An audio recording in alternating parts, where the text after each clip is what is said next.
a little bit surprised you're even here today because we know all the news is being made on the other side as they wrestle with how they're going to put together this reckless tax and spending bill.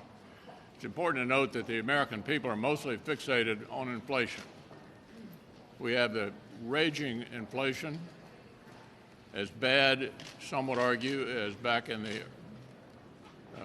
late 70s, early 80s. Gas prices are over $3 a gallon in every state in the Union. There's no relief in sight. It's a direct result of flooding the country with money. The American Rescue Plan, as Larry Summers predicted, produced raging inflation. And it's been interesting to watch the back and forth between Larry Summers and Janet Yellen over the cause of inflation. Larry Summers strikes me as the one truth-telling Democrat left in Washington.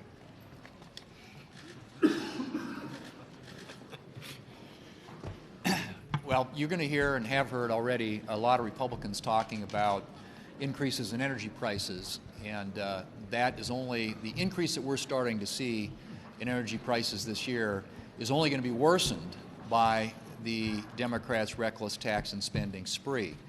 The president wants a deal on some so-called Green New Deal before he goes to Glasgow, Scotland, and I think the only thing the American people are worried about is not what's happening in Glasgow, but what's happening to gas prices.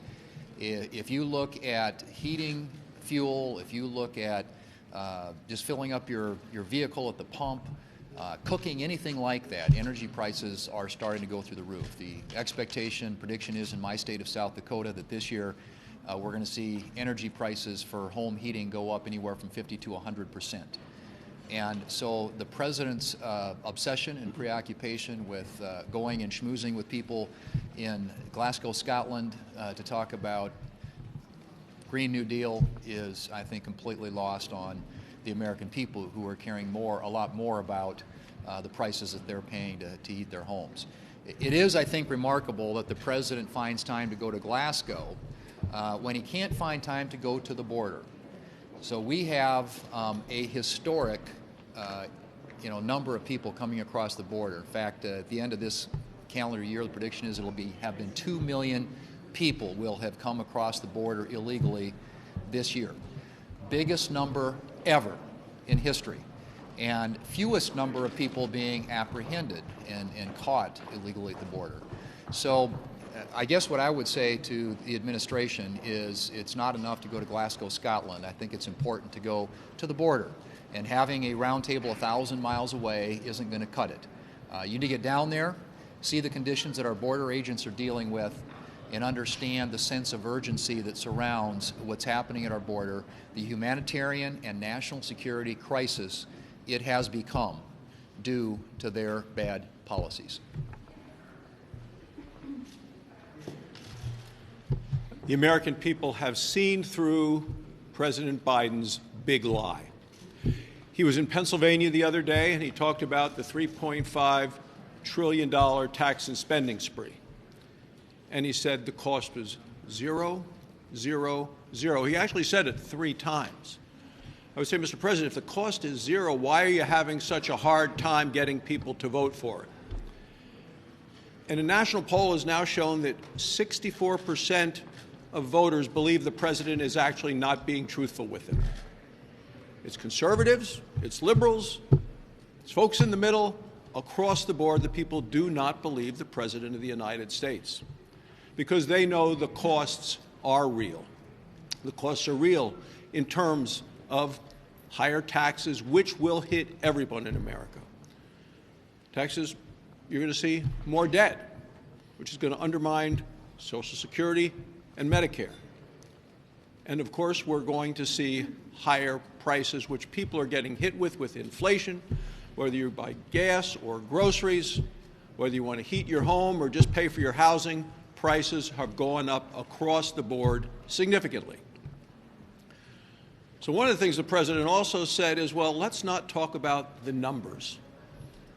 But if you're a family trying to get by, you're someone living on a fixed income, you're a senior, the thing that you're talking about at the kitchen table are the numbers. The President talked about it during the presidential debate last time. He said, what happens at the kitchen table? Well, I'll tell you, Mr. President, what's happening at the kitchen table is people are not happy. They're falling behind in the Biden economy because of the way and the decisions that you're making.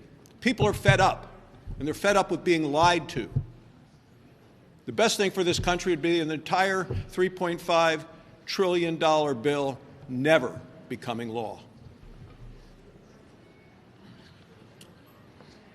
Well, one of the ways that Democrats want to pay for this spending bill is to put more money at the IRS to collect more money from American families. You know, there's always been a effort to find out where there might be wrongdoing, sort of a dragnet through the banking process to find out if there's a transaction of $10,000 or more. This time, the Democrats started out saying, well, we really think we ought to know about every transaction that was $600 or more. There was a pretty big pushback on that. So the latest version of this was, well, we want to check every account, every bank account, every credit union account, every PayPal account, every Venmo account that has a total annually of $10,000 of activity.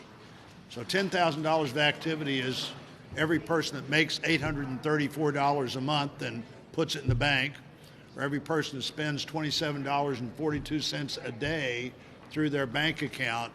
Those are the accounts that would be reported to the IRS, that you should look at these accounts because here's how much money came in and here's how much money went out, not in one transaction, but over 12 months. It has been nearly 2 months now since President Biden's disastrous and haphazard withdrawal from Afghanistan.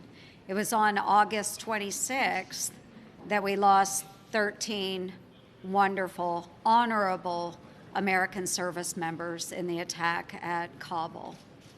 This morning in the Senate Armed Services Committee, we had the Undersecretary for Policy from the Department of Defense in front of us.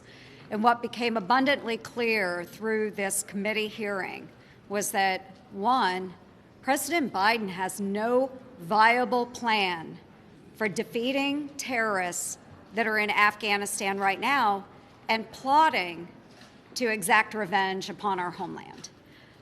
The second is that through this haphazard plan, we have left Americans behind at the hands of the Taliban.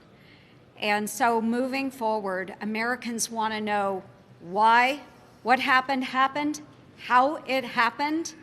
And even though the Biden administration wants to close the book on this horrible chapter, Americans are demanding answers. And Republicans are seeking answers. We want to know why this happened, how it happened, and how we are going to protect our homeland in the future. So President Biden, again, this is all on your shoulders, and we are going to get to the bottom of this. In Florida, what people are talking about is the unbelievable inflation, whether it's going to the grocery store, going to the gas station, or looking at their air conditioning costs, not heating costs, but air conditioning costs down there. Everything's up. They also see this unbelievable supply chain problem. They also watch that we're going to get close to 2 million people at least to come across the border illegally this year. And what they expect is they expect Biden and the Democrats to come up with a solution. They control the House, the White House, and the Senate, but they hear nothing. Well, what they see is with all this inflation, wouldn't people stop spending money? The Democrats want to continue to spend money. But as part of that, the Democrats keep saying, oh, well, we're going to raise taxes on the rich. But if you look at what they're making sure is in this reconciliation bill is a tax deduction for SALT that only impacts wealthy individuals in blue states, which means people in red states have to pay for that. So I'm going to continue to fight that. I think we're all going to continue to fight that. It's unfair to Americans around the country that don't live in states with high taxes. Leader McConnell. Yeah, Chad. Aren't you concerned about some of this opposition, some of these tax increases, but specifically the tax on the wealthy here that they are talking about now, that your side is going to be perceived by some voters as saying, oh, it's okay if the wealthy don't pay their taxes, it's okay if they don't get taxed? Aren't you afraid that you're going to be painted into the corner that way? Well, the larger issue is whether the country needs a big tax increase. Just to take you back to 2017, we lowered taxes for virtually all Americans. The corporate tax reduction produced a gusher of revenue, a stunning amount of increase in revenue as a result of lowering the taxes on corporations. Look, the country's awash in inflation. The country's flooded with money. The last thing we need to do is to pile on with another massive, reckless tax and spending spree.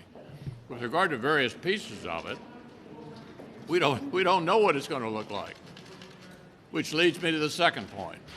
They do not have a mandate to do this. They're acting like this was the New Deal. Roosevelt had massive majorities, or it's the Great Society. LBJ had massive majorities. This is a 50-50 Senate, a 3-seat majority in the House. The American people are not asking for any of this. Joe Biden said last week that he's now open to fundamentally altering the filibuster, and he suggested the debt ceiling could be the issue that pushes Democrats to do that. What is your reaction to that? Well, that's a decision to be made by senators, and Senator Manchin and Senator Sinema have both been quite clear they're not in favor of altering the filibuster rule. Leader McConnell, you've said that the country is flooded with money. Who do you believe has too much money? Who do you believe has too much money? Is that the country is flooded with money? Yeah, let me just quote Larry Summers, who said back in February that the American Rescue Plan was a mistake. He said it would cause rampant inflation. It has. And I would call your attention to the debate between Yellen and Summers just this week on this very issue. So I agree with Larry Summers. I think this has created exactly what he predicted, massive inflation affecting all levels of American families.